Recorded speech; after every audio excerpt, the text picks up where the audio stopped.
Eternity's Echo, JFK's Last Stand, Chapter 3, Elephants in the Room. The setting is the White House, late evening.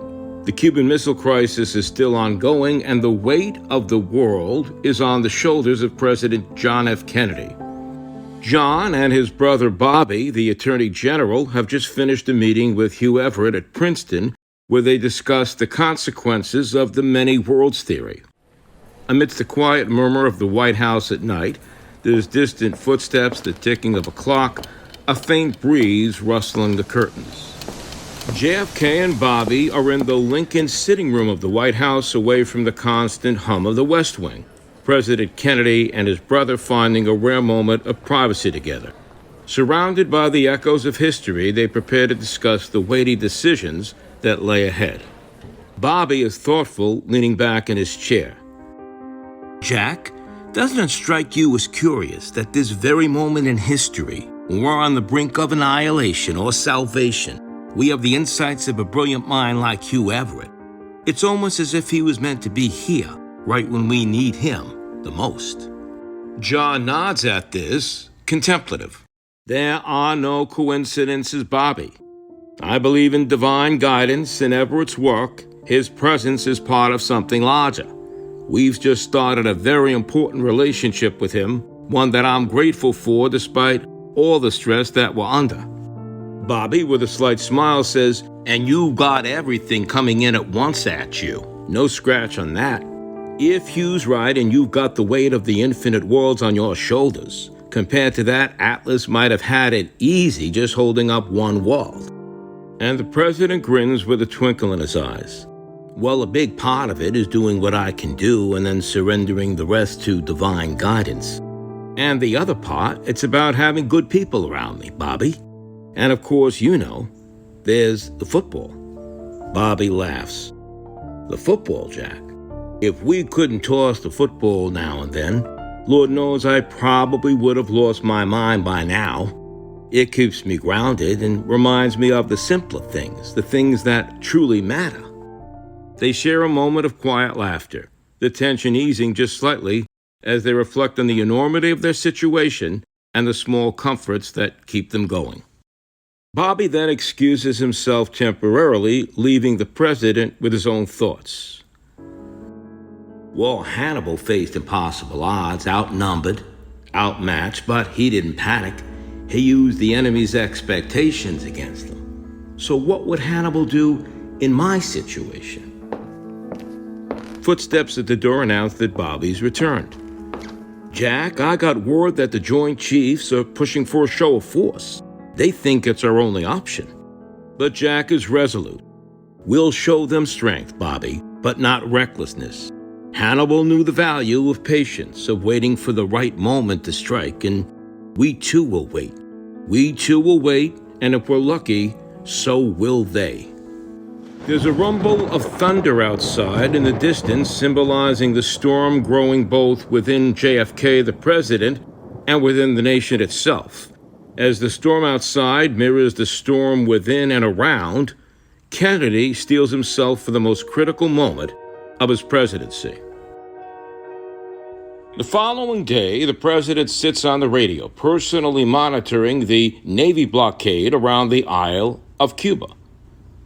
The Soviet ships are closing in on the blockade, and the fate of the world hangs in the balance.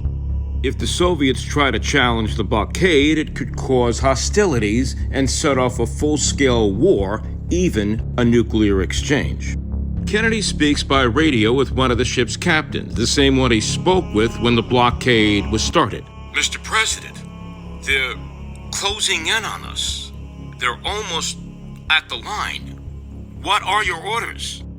And JFK over the radio, calm but firm, says, hold your course and don't fire your weapons unless you're fired upon. This is a test of wills, Captain, and we need to show resolve without losing control.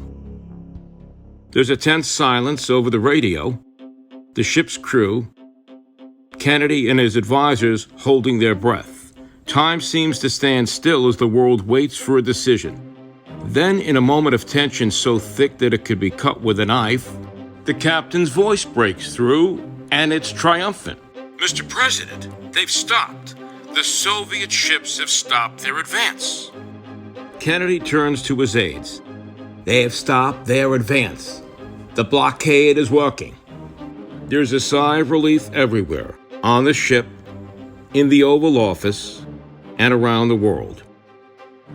There's a heartbeat of silence before the sound of ocean waves appear over the airwaves, and the president quietly says to himself, "Thank God, we bought ourselves some time now." The immediate crisis is averted, but JFK knows the danger is far from over. The true test of his leadership, and perhaps reality itself, is yet to come. And after another endless day, evening sets in. And late at night in the White House, within the presidential private quarters of the family, the day's weighty decisions seem to follow the president as he makes his way to the living space. The burden lingers with the president as he steps quietly into his children's bedroom. He stands in the doorway watching John Jr. and Caroline sleep peacefully, their faces serene in the glow of the nightlight. Jack reflects.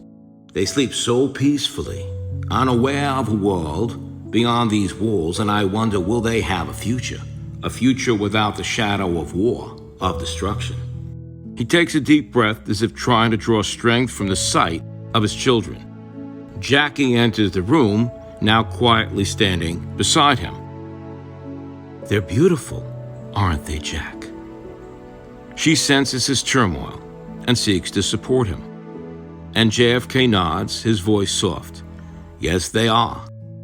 I just want for them to have a future, Jackie. A future that's safe. One where they can grow up in a world that's real and not shadowed by all this madness. The two stand in silence for a moment, the weight of his words hanging in the air. Kennedy turns to his wife, a rare moment of vulnerability in his eyes. He says, almost whispering, "Sometimes, Jackie, I wonder if I'm truly worthy of this responsibility to hold the fate of the world in my hands." And Jackie, smiling warmly, places a hand on his arm. "Jack, do you remember when we first met? I had my pick of many suitors, handsome, charming, wealthy young men just like you, but I chose you." And Jack, with a slight self-deprecating smile, says, "Well, not for my good looks, I hope." And Jackie laughs, softly teasing him. "Well, you were devilishly handsome, but no, it wasn't about that. I chose you because I saw something in you that the others didn't have. You had the strength. You had a quiet resolve. And it's the same strength that carried you through the war, the same calm that only others can envy when there's so much pressure." She steps closer, looking at him with deep affection. "You've always had the strength, Jack, and that's why I married you. It's why you're here, leading us through all this.